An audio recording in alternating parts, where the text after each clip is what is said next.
You're listening to the Chronicles of a Gooner, the Arsenal podcast. I'm Martin Tyler, and you're listening to Harry Symeou.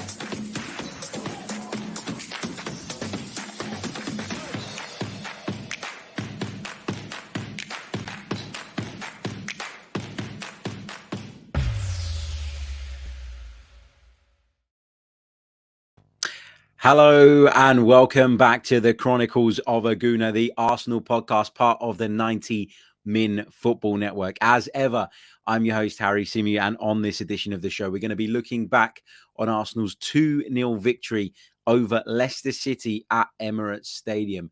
Another step towards Champions League qualification, another step towards our season objective. Now, we're not there yet, and there's still a hell of a long way to go. There really is. But, we're taking another step every week now, it seems. We're moving in the right direction. The team is ticking. We're playing good on the eye, enjoyable, and most importantly, effective football. There's a real connection forming and developing between this group of players, the manager and the fans, particularly in the stadium. I know there is still quite a lot of division around Mikel Arteta outside of Emirates Stadium, like on Twitter and sort of some of the other social media platforms from which you can normally gauge kind of where the opinion is at. But I tell you what, there is something special brewing at Arsenal. There really, really is. And I can't remember enjoying my team this much in a long, long time. I can't remember seeing the fans as united within the stadium for a long, long time. I feel like because of that, we're now in a position where we can deal with setbacks and we can deal with them quicker and more effectively than we maybe would have done in the past. And I feel like I feel in love with Arsenal again. And, obviously, just like a relationship, you have amazing periods, you have decent periods, you have some low periods, and it's kind of up and down all the way. But when it comes to Arsenal right now, I'm as I said in that instant reaction video from the stadium, I am so invested in this team. I'm buzzing. I'm cheering every Arsenal goal sort of more than I would have cheered Arsenal goals in recent seasons. Not because I didn't want Arsenal to win on those occasions, but I'm desperate now, absolutely desperate for this team, this manager, and for the club in general to succeed. I really want to see it. And it's an amazing feeling again to feel that connection with the club.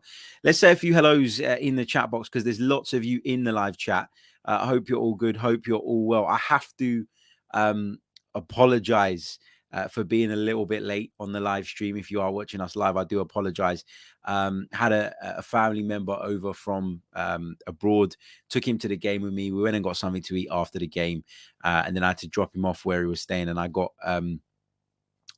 caught in conversation. So I'm a few minutes late, but it's all good. It's all good.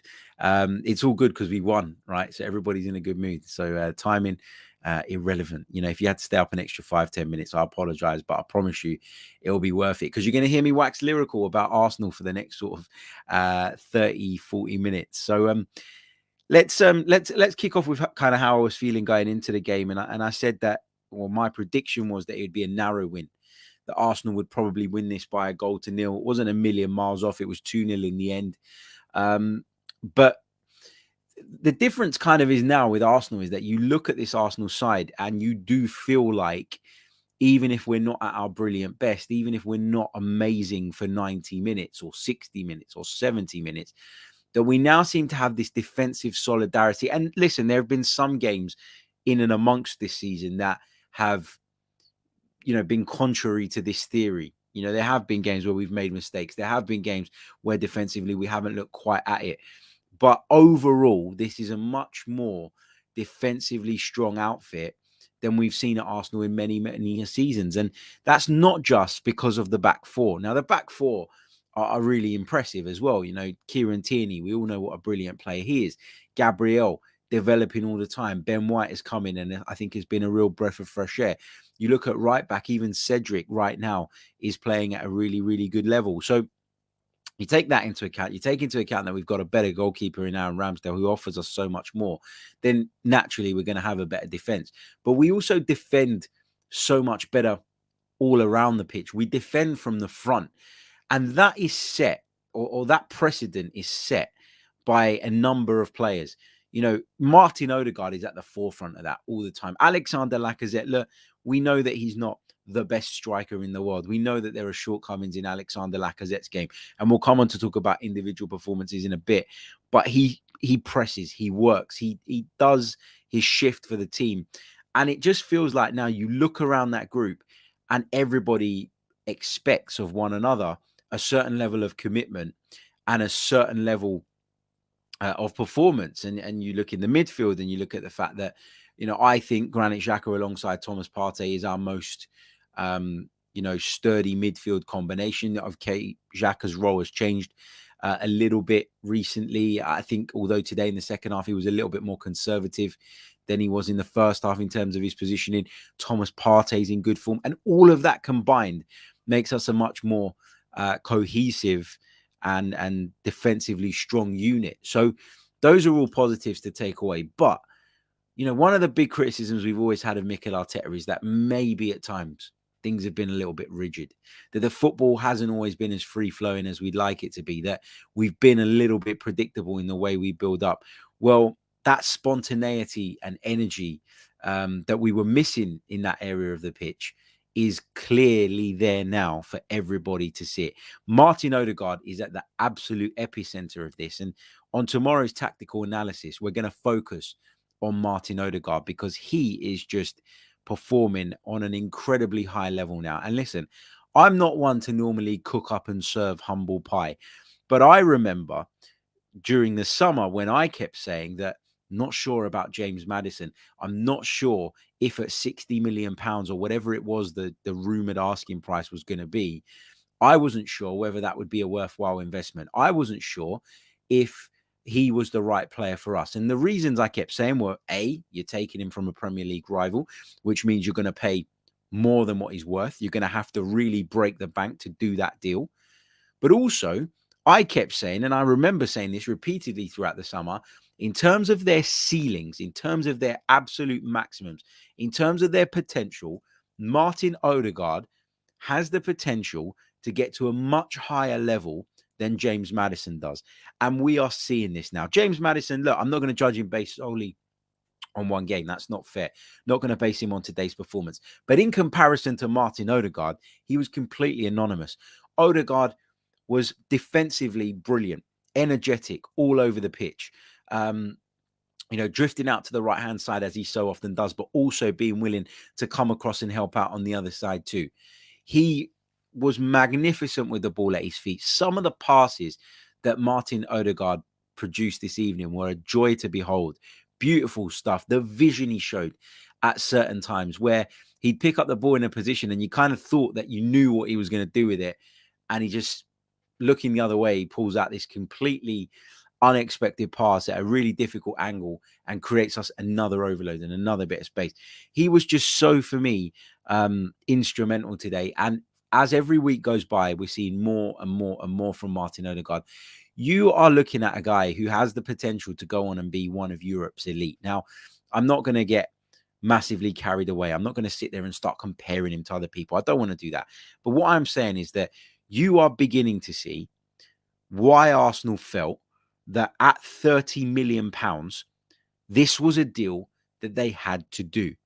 You're beginning to see why Arsenal thought with Martin Odegaard that if there was a possibility towards the back end of the window that they could twist Real Madrid's arm into selling him, that they needed to be there and ready to pounce on that opportunity, as opposed to turning their attention elsewhere too early and potentially missing out on the player that they thought would be the right fit in the long term. They stuck to their guns. They kept tabs on him. They obviously knew a lot about his potential and his ability, and perhaps most importantly, his character from the time he'd already spent at the club. And Arsenal identified him as the perfect fit. They've made the signing, and I don't think, pound for pound, in the Premier League right now, you will find another signing more shrewd, more smart, and with the potential to go on and be a real game changer for the club than Martin Odegaard. £30 million. £30 million right now is chump change. It's nothing. You're talking about a 23-year-old with the level of experience that Martin Odegaard has, having joined Real Madrid at such a young age, having been through all that, having been on various loan spells. We have provided this absolute gem of a talent a home, somewhere where he can feel like he's part of the program, somewhere where he can feel like he is one of the main, to use a Unai Emery term, protagonists to what we are creating. And I just love it. Honestly, it's a joy to behold. And for me, I think I made the comparison last week. I think I called him a Mesut Ozil with work rate. And that isn't, people, when I used that term last week, a couple of people kind of messaged me and was like, how can you compare Martin Odegaard to Mesut Ozil?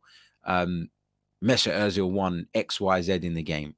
And then other people were on the other side and going, well, how can you compare Mesut Ozil to Martin Odegaard? Martin Odegaard's, much better than Mesut Ozil, much more committed than Mesut Ozil. The point I'm trying to make is that this guy has the ability to drop into spaces with such regularity, to identify spaces and then make moves into them, receive the ball and pick out passes that the normal human eye doesn't see, or pick them out before the normal human eye sees them, thread balls through the eye of a needle, keep a certain tempo to our game and a rhythm to our game that I think without a player like that, we're often missing. He's got so much to offer on the ball, just like Mesut Ozil did, technically brilliant, but also off the ball. He's just on a completely different level to so many others. And that for me is the difference, and that's why he's the perfect Mikel Arteta player, because he gives you all of those things that you want from a creative midfielder on the ball, but also gives you the kind of work rate that is, it can be, or you can compare to some of the best and hardest working players in the world. I just think he's honestly on another planet right now. And we talk a lot about Bukayo Saka and how good he's been this season and how he kind of bounced back from that really disappointing moment in the summer and has taken it in his stride and progressed and developed and got better and better with each passing week.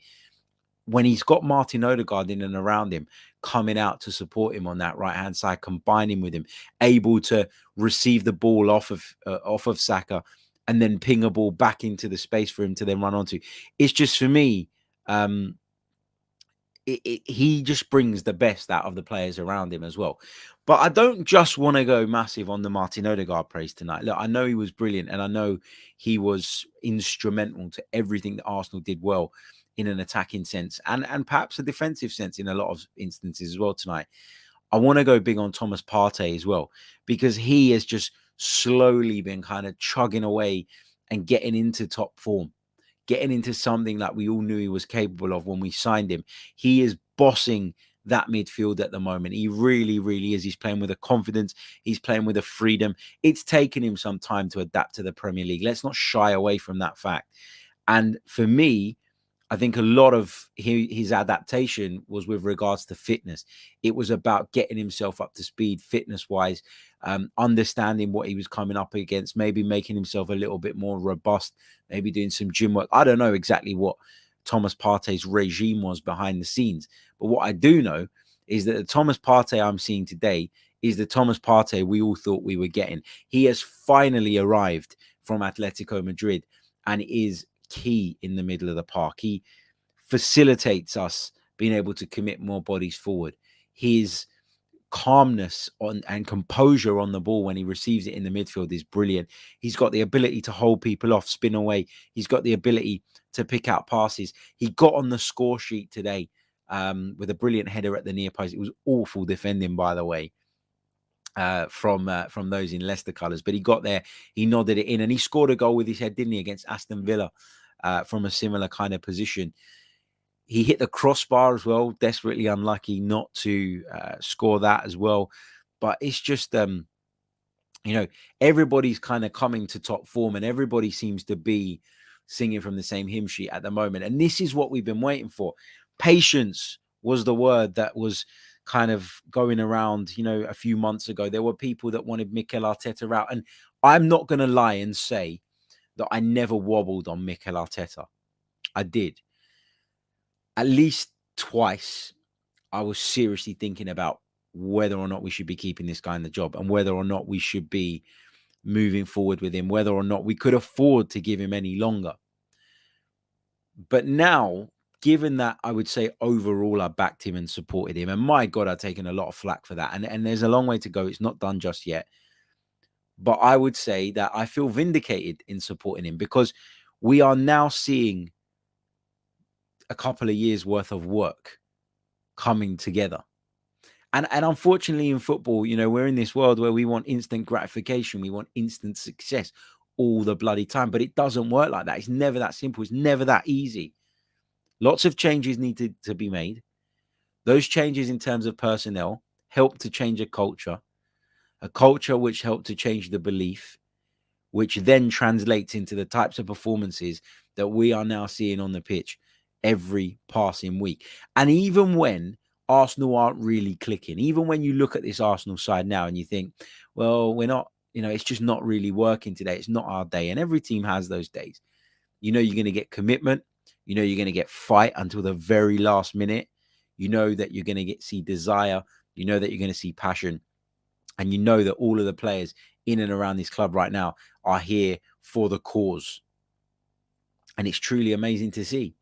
Let's go through the team and talk about some of the individual performances. And we're going to take some of your questions a little bit later on in the show. So hold fire on those. Before I do that, though, just a quick reminder that if you haven't done so already, please do hit that like button. There's over 300-ish of you watching us live right now across the multiple platforms. We've only got 61 likes on the board, though. Let's get that up ASAP. Also, if you want to become a member of the channel, you can do so by clicking on the link in the description. It really, really does help. And if you're not, if you don't want to become a member and you just want to subscribe, that's brilliant too. Please do subscribe because we're trying to get to that 20k mark by the end of the current season. And we're on 19.2. I think we're moving slowly, but we want to get there by the end of the season. If we get there before the end of the season, I said I'm going to give away 2 Arsenal shirts instead of 1. So the incentive's there for you guys as well. Yeah, I mean, look, it's really good to go to Arsenal and, as I say, feel all those things that we're feeling at the moment. But in terms of the overall performance today, did I think it was amazing? No, I didn't. I thought that it was a really good start from Arsenal. I thought we set the right tempo. I thought we I thought we set the right tempo. I thought we set our stall out nice and early. And when you score that early in a game where you expect it to be quite tough and quite difficult, and you expect your opponent to be a little bit more resilient. Now, I said in the pre-match podcast that I didn't really think that Brendan Rodgers' sides were the type of sides that were going to come there and be very defensively compact and very sort of reluctant to be adventurous. They set up today with a back 4, as was expected. I thought they tried to overload us in the midfield with Mendy, Dewsbury Hall, Maddison in there as well. I think that was their aim. That was their game plan. But they were at times quite deep and they were at times quite difficult to break down. But we did really well in the early stages, as I say, of setting that tempo from the beginning and making sure that we put them under pressure early on. And when you get the goal that we did, Thomas Partey, of course, coming across the near post and heading home after just 11 minutes, then that really puts you in a strong position because now they have to come onto you. It gives you the opportunity to exploit spaces in behind and play very much on the counter-attack, which is always or can be much easier than trying to break down a stubborn defensive unit. So the early goal was important. And I think that one of the reasons we've seen in general, and there have been a couple of games where it's not happened, but one of the reasons we've seen in general under Mikel Arteta fast starts of late is for that very reason, because we understand and we know and we get that the longer the game goes on, the harder it can be sometimes to break teams down. But if you do get that breakthrough early, if you catch people a little bit off guard, if you catch people cold at the start of football matches, you can put yourself in a really, really strong position. And we did that today. I thought towards the end of the first half, we looked a little bit shaky, though. We just seemed to drop off of Leicester a little bit. I don't know if the energy levels were suffering a little bit or what it was. Did we get a little bit too comfortable? Did we start to be a little bit too cautious? I'm not really sure what the cause of it was, but it felt like at the end of the first half, we were struggling and we'd lost our way. And Leicester made a couple of kind of opportunities. There was that one where Ramsdale made the save coming out to his right, and there was the save that Ramsdale made from the header as well. And you kind of thought to yourself, well, we're in danger of letting this slip. And all of a sudden, if you concede an equalizer at that point, I'm not saying that the atmosphere would have turned toxic or nasty, because I've been talking about how different that's been of late, and how the fans have really been behind the team and stuck with the team. But it does galvanize the opponent, and it does naturally take a little bit of wind out of your sails. And we were professional in that we had a couple of moments that were a bit hairy, and we managed to kind of get out of them, courtesy of having a good goalkeeper. And that can be the difference between points and not getting points. But I was saying at the time when I was watching the game that when the halftime whistle went, it came at a very, very good time for us, because it just gave Mikel Arteta the opportunity to get everybody back in the dressing room, to regroup and to maybe recalibrate that focus, because it was a struggle. But having said that, I said that at the time, and I thought that at the time, but maybe that's just me striving for perfection in terms of what I want to see from this Arsenal team, because this is a Leicester side that, okay, they had players missing. It wasn't the strongest Leicester side. There was a couple of notable absentees. Tielemans, I'm assuming, wasn't fit enough to start, because why else would he not be in the side? I know there's been some issues at Leicester where a few players have been dropped for not really performing to the right level. But you still look at people like Maddison, Iheanacho, Barnes, who's had a very good season, I would say, so far. And perhaps you've got to accept and understand that you're not going to have it your own way for 90 minutes. And there will be periods like that. It's just important that you ride them out. And we did ride it out. But as I say, half time for me came at the perfect time. We got in there, we come out again, and we had the energy and we had a zest again. And in the second half, we limited Leicester to very, very little. It was a really good defensive performance from Arsenal. I thought it was brilliant. But then comes the big moment. And the big moment is, of course, the penalty. Now, listen, I was at the other end of the pitch, but I thought I saw a handball. Now, I think that the decision around whether it was a penalty or not, whether it should have been a penalty or not, was a straightforward one. And I couldn't, for the life of me, work out why on earth it was taking so long for the VAR to come up with the decision, for the VAR to come to the conclusion. I just thought it was madness to me that it had just gone on for so long. Like, I'm watching it again now as I'm speaking, and it was obviously struck towards goal, and Partey goes to head it in, and there's appeals instantly from about 4 or 5 Arsenal players, suggesting that it comes off Soyuncu's hand, and it does. Now, Soyuncu's hand, what it does is it just takes the sting out of Thomas Partey's header, and then allows the defender that extra split second he needs to get back onto the line and hook it clear. So that handball is directly impacting, right? It's directly preventing a goal, in my opinion, because I don't think the defender that does eventually get back on the line gets there if Soyuncu's hand doesn't just take a little bit off the pace of the ball that's headed towards the goal.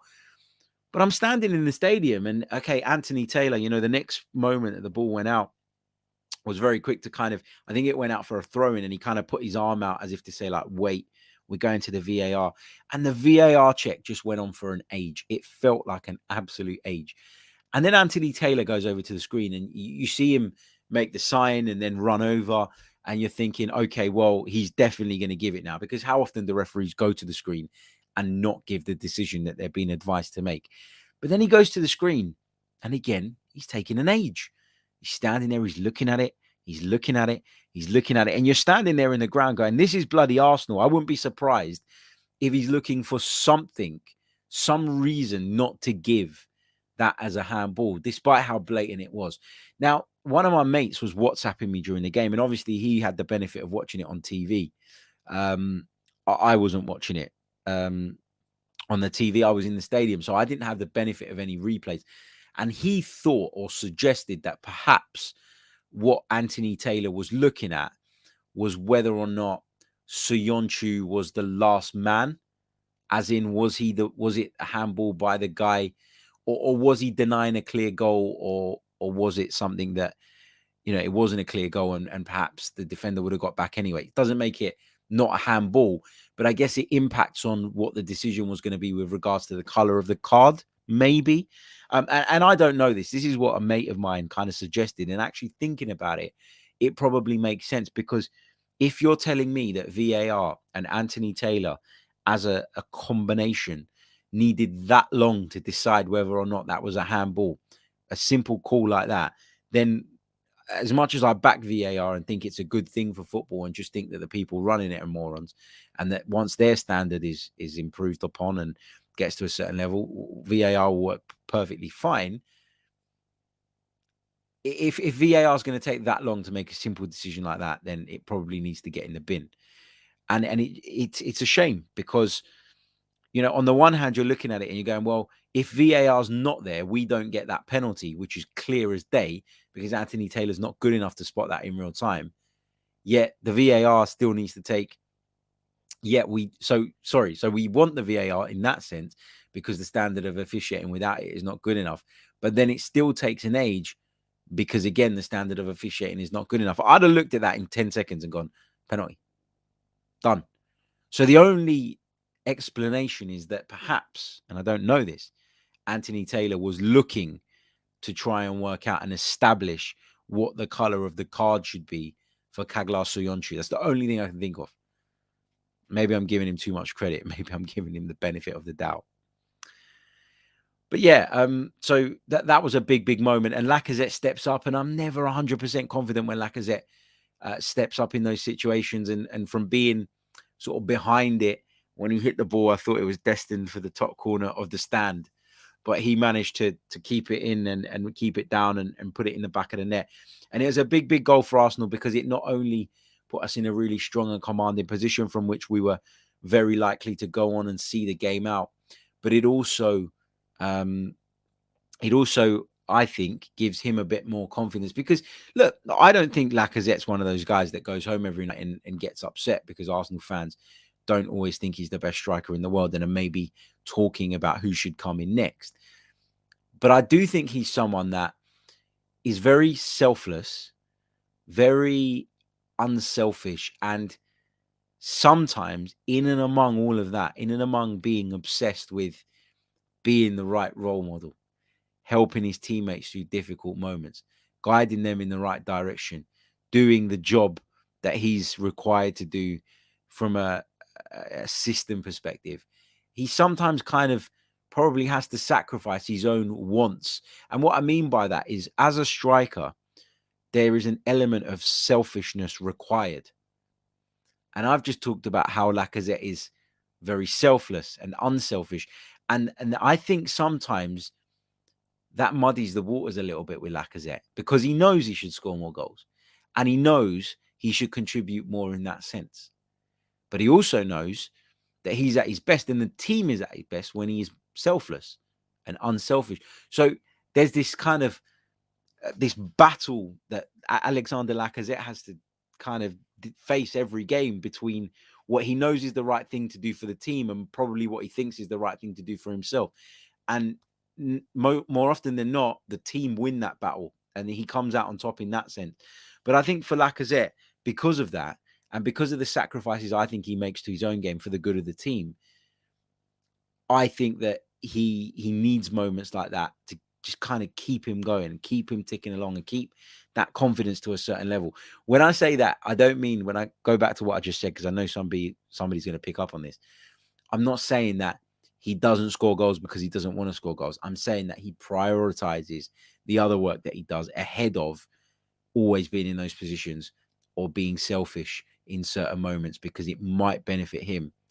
It's all about the team with Alexandre Lacazette. He's a real model professional, and I'm really, really enjoying what I'm seeing from him. Let's run through the team then, just quickly, and then we'll take some of your questions in the chat. So start getting your questions in the chat, and we'll work our way through as many of those as we possibly can in the next sort of 15 minutes or so. Don't forget to hit the like button if you haven't done so already. Plenty of you watching. There's no reason why we shouldn't actually hit 250 likes. So let's try and get there ASAP. Like, subscribe, and help us get to where we want to get to as well by the end of the season. Questions in while I just quickly run through the team. Ramsdale, really good performance, really confident, brings us that real stability. Made a couple of really good stops today. Couple in the first half in particular. Really good to see him maintaining his level. So yeah, brilliant performance from him. The save in the first half, a lot of people made a lot of that save where he dived to his right and got a big hand to it. I actually think, having watched that back, that's a save that I expect Aaron Ramsdale to make. The ball is close enough to him, and a goalkeeper at the highest level should make that save. So there's a bit of a camera save for me, although a good one, but one I expect him to make.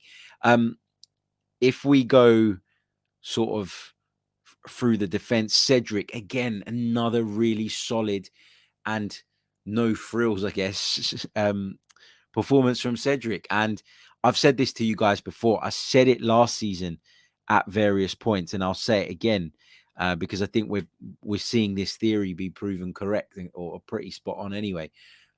Once again, he is a player to me that needs to play regularly. There are some players that find it very, very difficult, having been out in the cold for a while, to come in cold and get up to speed just like that. There are other players who don't really struggle with that. Over the years, we've seen a lot of players that you'd call a super sub, right? People who can come on in certain game states and be ready to go from the first minute, from the first second. If you think back to when Cedric was decent last season, and I know people will make a joke of this, but there was a point where he was playing pretty well at right back, and there was a point where he was covering at left back, and for the most part, barring a couple of mistakes where he got caught out just for being on his wrong side, not his fault, he was pretty good. But all of those little spells that we saw from Cedric coincided with him having a run in the team. He needs a run in the team to be at his best. He's currently having a run, and I think he's playing really, really well at the moment. We haven't really missed Takahiro Tomiyasu, who's an excellent player.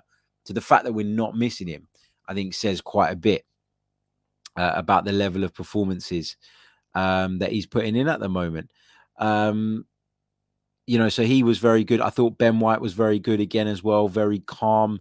And that's a big thing for me with Ben White. The fact that he is so calm is massive, because it just, sometimes in a defense, that the last thing you need is panic. And at times in the past, we've seen panic. And sometimes panic as a centre-back can lead to giving penalties away, can lead to making rash decisions in terms of coming into the back of people and all sorts. But with Ben White, that calmness that he brings is just the perfect complement for Gabriel's sometimes aggression. So to have one aggressor who is very strong, very physical, so much so that he will just barge someone out of the way and then take the ball down on his chest like an absolute beast, is good. To have two different types of centre halves that really does mean that they complement one another quite well. And also Ben White made that amazing interception or challenge in the first half to deny what looked like a certain goal as well. So fair play to him, really good display. Gabriel was back to Gabriel tonight, this afternoon. And the reason I say that, just, there were signs in that Wolves game he was a little bit sloppy, and I didn't think he was immaculate at Watford last week either. So to see him kind of bounce back from that pretty quickly and turn in a good performance again today was obviously positive and obviously very encouraging. Kieran Tierney, very, very good at left back, a little bit more adventurous going forward this time.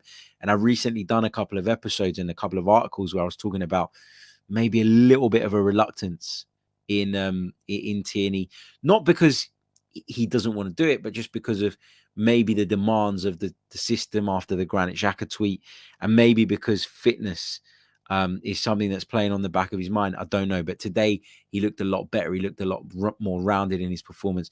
Thomas Partey, I've waxed lyrical about already. Absolute Rolls Royce of a midfielder who seems to be getting better and better. Odegaard, superb today. Saka, threatening a lot of the time, but not the best Bukayo Saka. But fortunately, right now, we've got players that can step up in other areas and mean that that's not too much of an issue. Martinelli, brilliant delivery in for Thomas Partey's goal. And again, very energetic. Again, helped to set the tempo.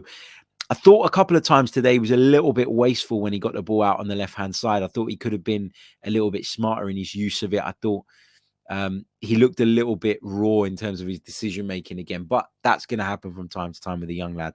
And Laka leading the line, setting the example, and got a very much-needed goal as well. So, yeah, fantastic stuff. Right, let me take some of these questions then.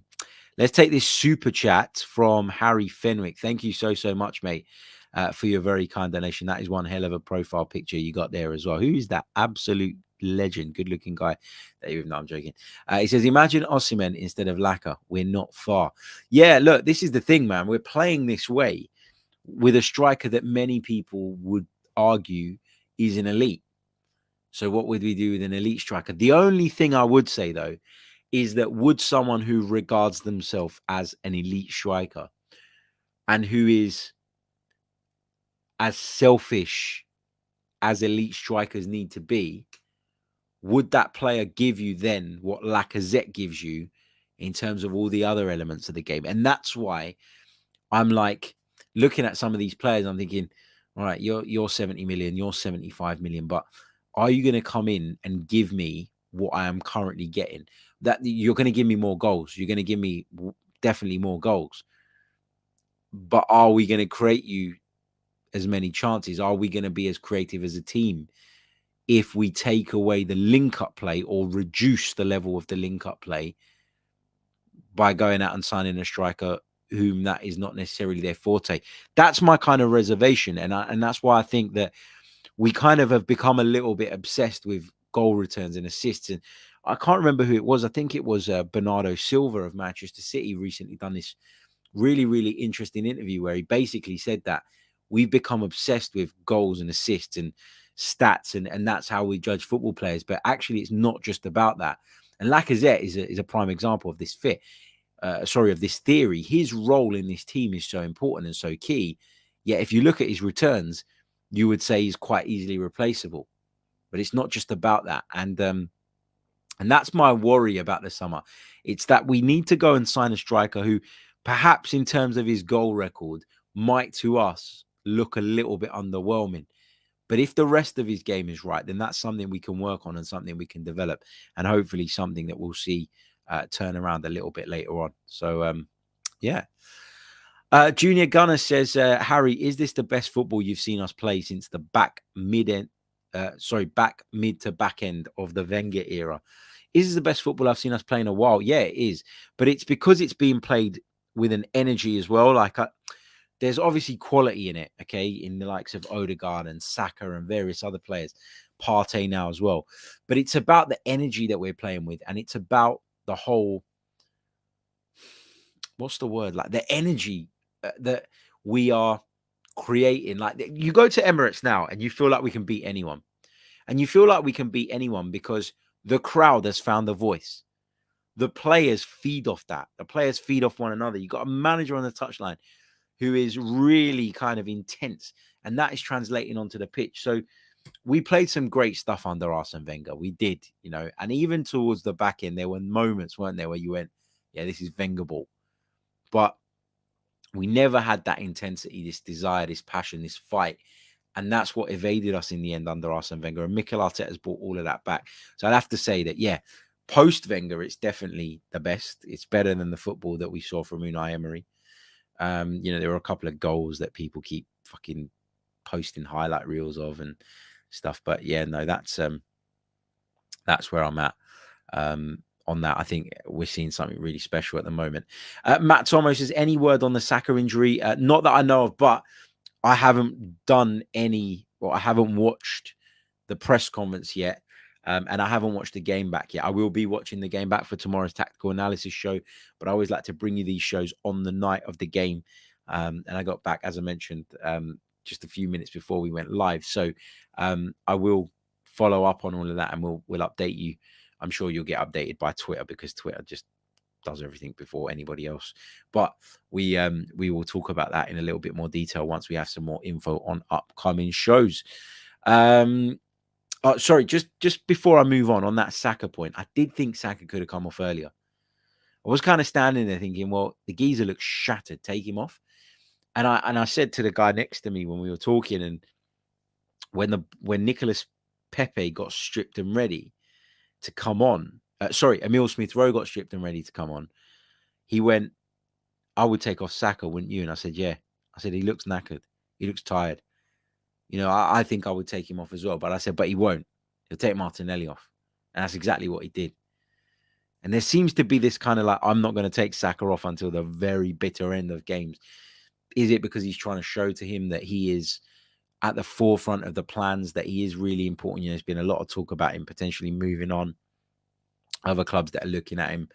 I just wonder if that's Mikel Arteta's show of faith. I don't know, but fingers crossed it's not anything serious. Creambone says, Harry, I asked you after the Liverpool 0-0 if that was a coming-of-age performance. Your thoughts now? I think it's really difficult to kind of pinpoint individual moments and say this was the coming-of-age moment. I get what you're saying. I thought it was a big moment in that we gained a lot of confidence from going to Anfield and under those circumstances leaving with a draw and leaving with our heads held high. So I do think that was a big part. But I think as you develop and as you grow as a team, there'll be lots of moments that will shape your mentality and will contribute to that, to reaching that point where you've come of age. So I think that that's one of them. But I think there's been a few moments like that. And I think between now and the end of the season, if all goes the way we want it to, we'll probably see a few more of those as well.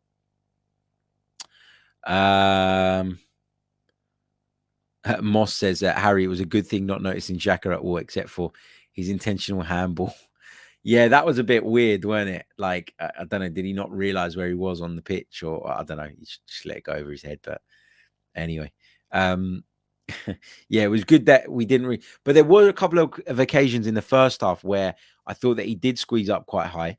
He made a couple of dummy runs into there was one situation where Arsenal were counter-attacking down the left-hand side, and you saw Xhaka busting a gut to get into the box, but he never had any intention of receiving the ball. It was, I'm going to go across to kind of hopefully open that corridor for Martinelli a little bit wider. And he did that. Martinelli didn't do anything really with the ball when it arrived, but I thought he did some good things, Granit Xhaka, in terms of his running. But there were a couple of times where he got caught up the pitch, and then the turnarounds meant that we were very, very short in the midfield area, and when Leicester broke on us. And I thought in the second half we addressed that slightly by dropping Xhaka a bit deeper. I'd suggest that we do that again against Liverpool, but we'll talk about that on the preview show coming up, just because I'm a little bit worried about their ability to cut through us, and I think it could be a problem. Sam says, has it now got to the point where you'd be disappointed to finish fifth, despite probably taking fifth at the beginning of the season? So yeah, at the beginning of the season, I absolutely 100% would have taken fifth. Not a doubt about it. You know, if you had told me at the start of the season, we're going to finish fifth, I would have snapped your hand off. We'd have been back in Europe. It's progress on the last couple of seasons. 100%, I would have done it. Oh, yeah. If you'd have offered it to me, I would have taken it. When I say I've done it, that's what I mean. I'd have taken it. But if we don't finish fourth, I will feel disappointed, because I feel like we can do it. I still don't think it's done. Every radio show I go on, every show I go on, and whenever I kind of show or express any shape of caution around talking about the top four race, everybody goes, oh, come on, what's wrong? Oh, come on, just enjoy it. But the fact of the matter is that I don't think it's done yet. I still think there's a long, long way to go. I think there's a lot of tricky fixtures to come. I think that we're still a couple of injuries away from being a significantly worse side. And I also think that you look at some of the fixtures that we would say on paper are easy, if you like, or ones that we should be winning. And you look at the way the Premier League table is shaping up, and there's a good chance they're going to be teams fighting for their lives when we play them. So it's not done.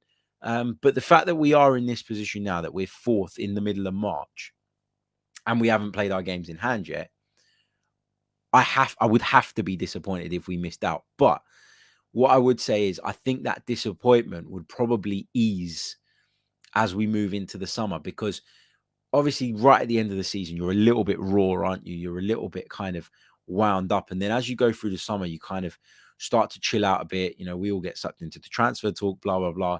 You kind of unwind a little bit. And then you look back and then you start doing, like in my case, I'll start to do season review stuff. We'll look at individual players. We'll look at individual, we'll look at certain parts of the season. And you'll say, yeah, it actually, although we wanted fourth and although we missed out, it wasn't bad, and there's clear progress. So I think it's one that will be hard to take at the time, but one that over a time you will look at and go, well, okay, it's still disappointing, but it's still progress. So yeah, I know I've gone around the houses a little bit there, but that's my answer. Ini, thank you so much for your kind super chat donation, mate. Really, really appreciate it. As I always say, all your super chat donations are a massive help. So thank you so much. He says, Harry, great result. Best part for me in this evolution is when I look at the first team, we're a midfielder and a striker away from a top-notch first 11. That's a really good point. And, quite often or particularly after the January window, there was a lot of concern expressed about the lack of depth in this side. And I think there are areas where we do lack quality depth, and that, if we're going to be in the Champions League next season, needs to be addressed. But you start by building the right 11, and then you build out from that. You don't overblow a squad full of players. You don't over manufacture a squad, put too many people in there, make it heavy in some areas, and then think, oh, well, I've got the wrong players. You need to systematically do this. You need to break it down. You need to strip it all back. You build your first 11, and then you build out from that. And I think Arsenal are going about it, at least right now, in the right way. Gonna take a couple more. I'm going to take a couple more and then I will wrap up because it is very late.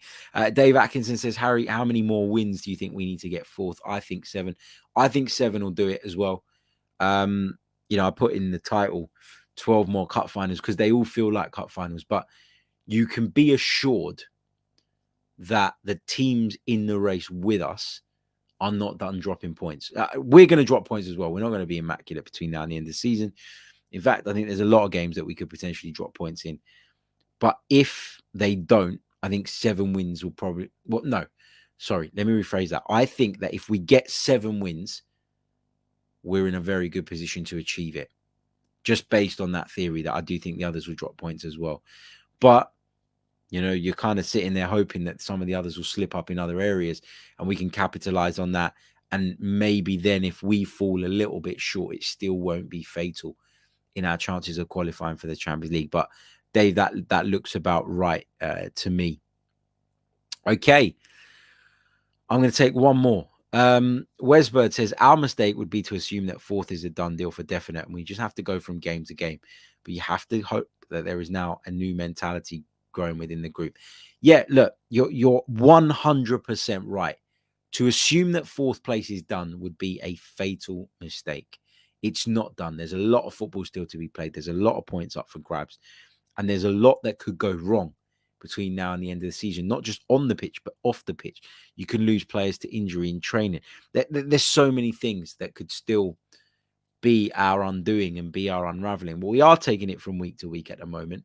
Every time we put in a performance and get a win like we did today, that will contribute to growing and building that mentality and improving that mentality. That Wolves win, right, where we won the game in the 95th minute or whatever it was, that's a mentality builder. That is a mentality builder. Going away from home and winning handsomely at Leeds or at Norwich. I know there are teams that are struggling, but those are confidence builders. And that's how you build a mentality. It comes over time. It grows. It doesn't... you don't just wake up one morning and it's there. mentality, and the mentality of a team is based on, in my opinion, 50% the mentality of the players in question, and 50% based on the experiences that you as a team face and how you come through them.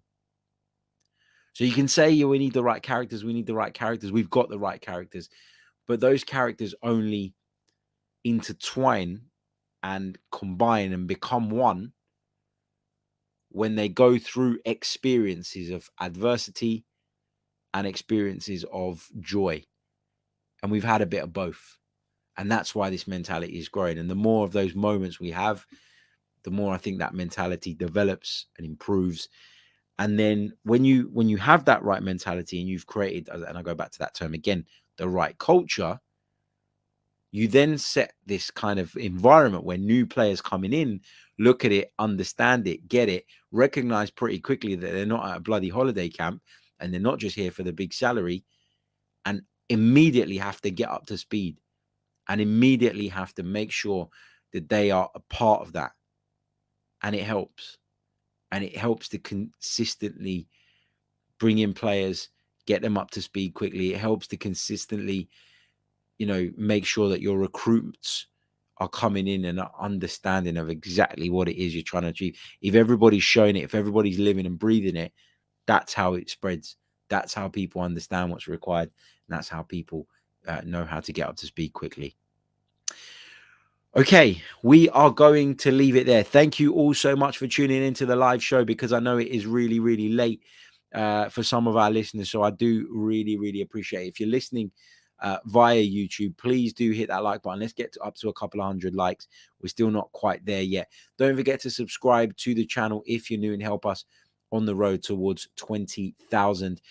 And of course, if you're listening via audio, please do leave us a review. I'll be back tomorrow a little bit later. I'll be back tomorrow about 5-ish with the tactical breakdown.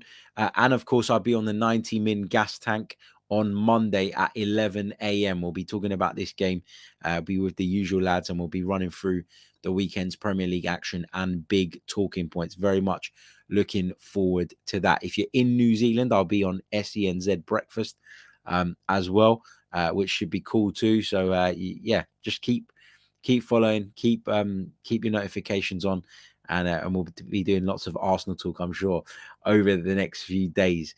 Catch you all very, very soon. Until next time, take care of yourselves and goodbye.